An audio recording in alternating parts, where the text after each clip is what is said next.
L'anecdote du mois, je ne sais pas si vous avez remarqué, nous avons changé de logo.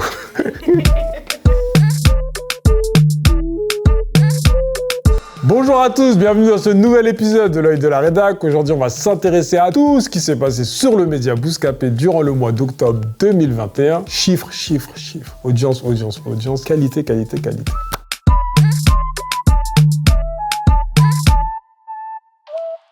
Audience, sur le site Bouscapé, on totalise plus de 2,8 millions de visiteurs sur le site. Sur YouTube, on enregistre plus de 7,5 millions de vues avec 17 vidéos publiées. On est sur la troisième marche après Combini et Brut qui cumulent respectivement 9,9 millions et 8,4 millions de vues avec 37 et 31 vidéos postées. Sur TikTok, on compte 240 000 abonnés et 3,2 millions de likes.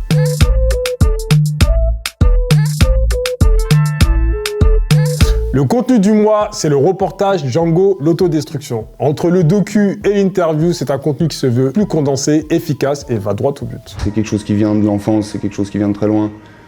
Je me suis construit sur des grosses lacunes, tu vois. Et l'autodestruction, je me suis construit là-dessus, j'ai fait que ça.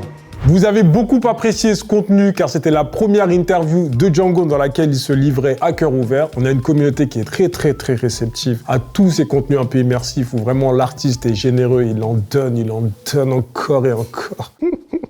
Cette saison, c'est sur ce type de contenu qu'on a envie de mettre un peu plus l'accent. On a d'ailleurs un autre reportage de ce type qui arrive sur un artiste que vous n'avez pas vu depuis très longtemps sur Bouscapé. Restez branchés.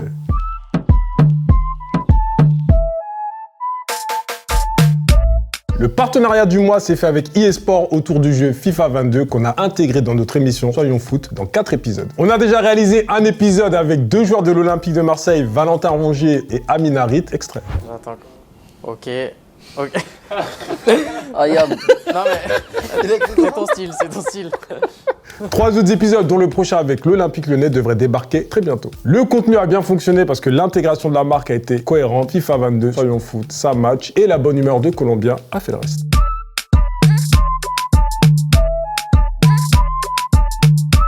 Je m'appelle Soufiane, j'ai 27 ans et je suis actuellement social media manager chez Bouscapé. Déjà en études, j'ai fait un master de communication. J'ai fait une alternance chez Move en tant que chargé d'édition où je m'occupais à la fois de la rédaction d'articles et des réseaux sociaux de Move. J'ai été pris chez Beansport en tant que community manager où je m'occupais de tous les réseaux sociaux de la chaîne pendant un an. Donc parmi toutes mes tâches, donc publication, édition, programmation de posts, analyse data, reporting de nos résultats. Ce que je préfère le plus dans ce corps de métier, en fait, c'est de faire du chiffre, à réagir de manière extrêmement rapide et de jouer sur la viralité des posts.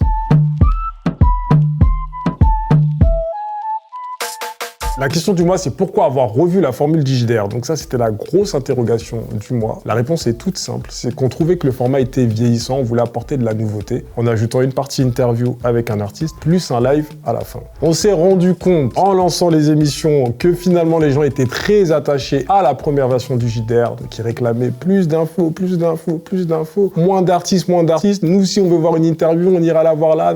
Enfin bref. Et là, on s'est dit, ok, le JDR ne nous appartient plus complètement. On va essayer de trouver le bon compromis pour contenter tout le monde. On a réduit la durée, on a rajouté de l'info, on a enlevé l'interview, on a gardé le live et on espère que ces petits changements vont vous plaire. On a fait appel au graphiste Tirsa qui a notamment bossé avec Louis Vuitton, Nike ou encore récemment sur la dernière campagne Moncler pour redesigner le logo de Bouscapé. Hello tout le monde, petit mot pour vous expliquer un peu l'idée derrière la nouvelle identité de Bouscapé. J'ai regardé notamment le premier logo en 2005, il y avait une bobine de film dessus. Le logo suivant, il y avait un scene player dessus.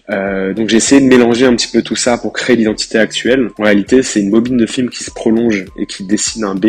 Et une fois que ce B est dessiné, un scene player apparaît au milieu de ce B. Donc dans le passé, j'ai vu que toutes les typos Bouscapé étaient en majuscules, ce qui rendait quelque chose d'assez costaud, assez massif. Et j'ai essayé une typographie en minuscules, parce que je me suis rendu compte qu'en fait que Bouscapé avait une réelle humilité, c'est-à-dire qu'il mettait beaucoup en avant les autres avant de se mettre soi-même en avant. Et j'espère qu'en tout cas vous allez vous y faire, qu'elle va vous plaire et qu'elle sera là le plus longtemps possible. Merci à tous. Comme tout changement, ce logo a été accompagné de son lot de débats. Ça fait partie du jeu. Il y a ceux qui sont attachés à la DA à l'ancienne, ceux qui sont contents de l'évolution. C'est comme ça, c'est le jeu. En tout cas, nous, côté Bouscapé, on essaye toujours de vous proposer de la nouveauté dans la continuité de ce qu'on est. Et il y a d'autres choses nouvelles qui vont arriver, dont un nouveau site flambant neuf, mais ça, on en parlera dans le prochain épisode. C'était l'œil de la rédac, épisode 31. Merci d'être toujours aussi nombreux à nous suivre. Merci pour la force que vous nous donnez. On se retrouve le mois prochain pour parler de l'actualité de Bouscapé. D'ici là, prenez soin de vous. Ciao.